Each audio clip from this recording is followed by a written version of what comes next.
Monster by Mr. Stargazer.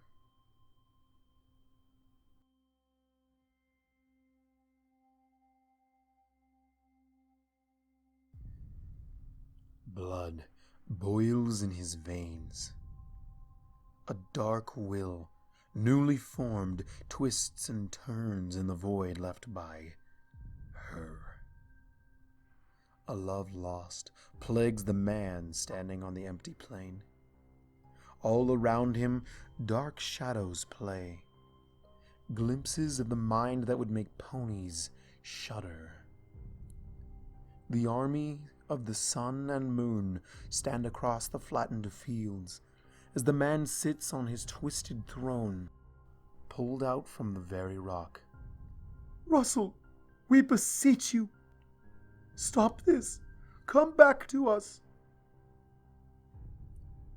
However, he didn't hear the pain in Luna's voice any longer. How could he? It was too much. Too much to see her lock lips with that stallion. Too much realizing that they looked right together. Mind-breaking to know that place was not for him.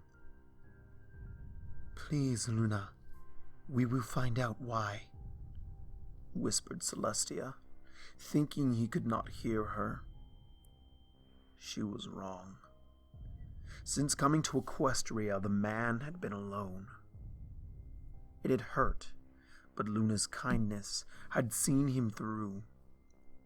It was his physically weak nature that led to the monarchs to take pity on him. That was, until the first time he fought. His mind fluttered back to it, even as he began to hear the hosts roar. Russell sidestepped the charge of the winged pony and grabbed him. It surprised him how nimble he was compared to them. His arm wrapped around the pony's neck, and then he simply stood up straight.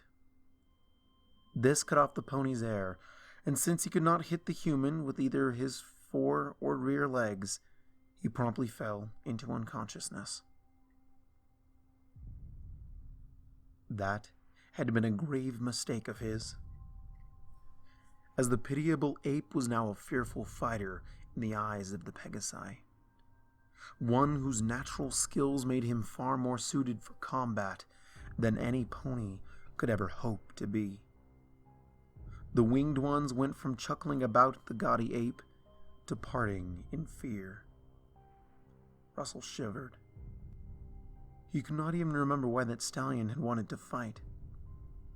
Luckily, Luna's friendship was there to sustain him. Over the months, the years, then the decades. It was on his 100th birthday that it really hit home. He was immortal.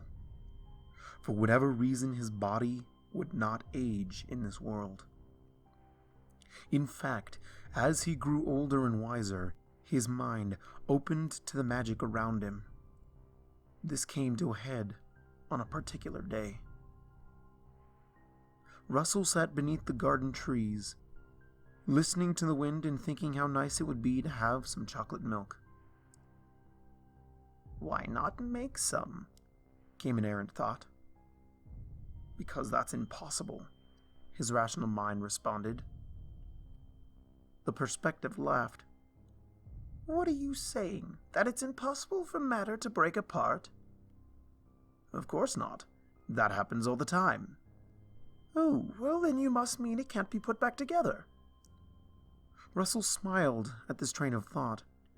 It had been the most interesting one he had had in years. "Well, of course it can." "Ah, good. Then it is only logical that a chocolate milk could appear before us right now." A part of him imagined it. The air and dust reformed into a new structure. "I suppose." Then there it was.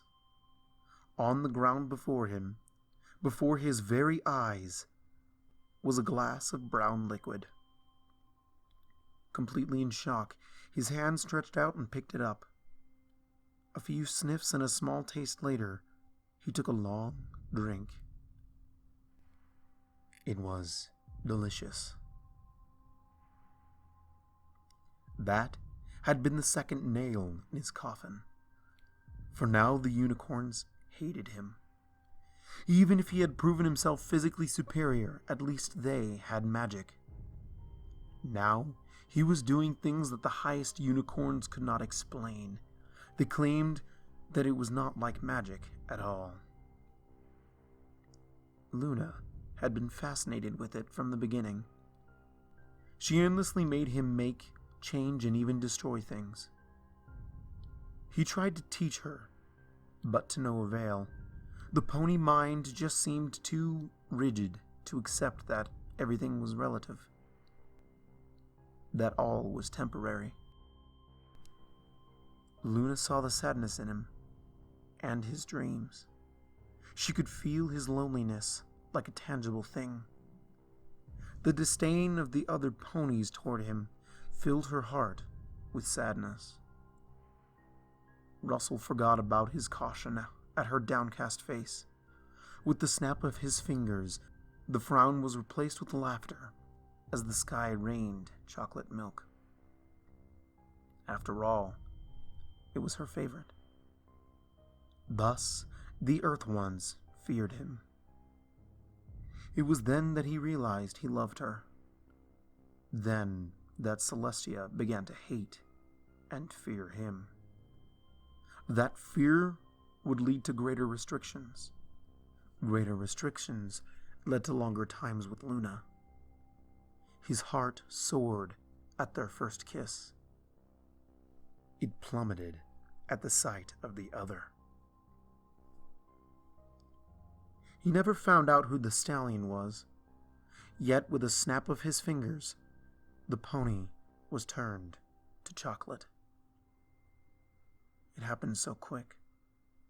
He really had not meant to do it. Now he stood on the dry, cracked earth as rain came down, but never touched the ground. His new paw holding a glass of chocolate milk. As his thoughts wandered into ever darker and insane places, his body had slowly changed. Russell stood up, his eyes cold. For over 100 years, he had tried to gain the pony's love. He had watched as they only became more afraid. Even now, he knew what he had done was terrible. Yet, as he looked into Celestia's eyes, he saw no hope for forgiveness. Better to be the devil than an animal. A thought appeared. What if I made their fears real? Would that not be justice? He looked over the far-reaching plain. Death to discord! Roared the army. He smiled. Discord. The one who could not fit into the harmony of this world. As he looked at the disgusted faces of the unicorns, the angry looks of the Pegasi, the fear of the earth ponies, and the cold stare of Celestia, he made his decision. Very well, my little ponies. If it is a monster you see, then it is a monster I shall become. Before them he stood, a Draconequus. His claw snaps. And thus began the reign of discord.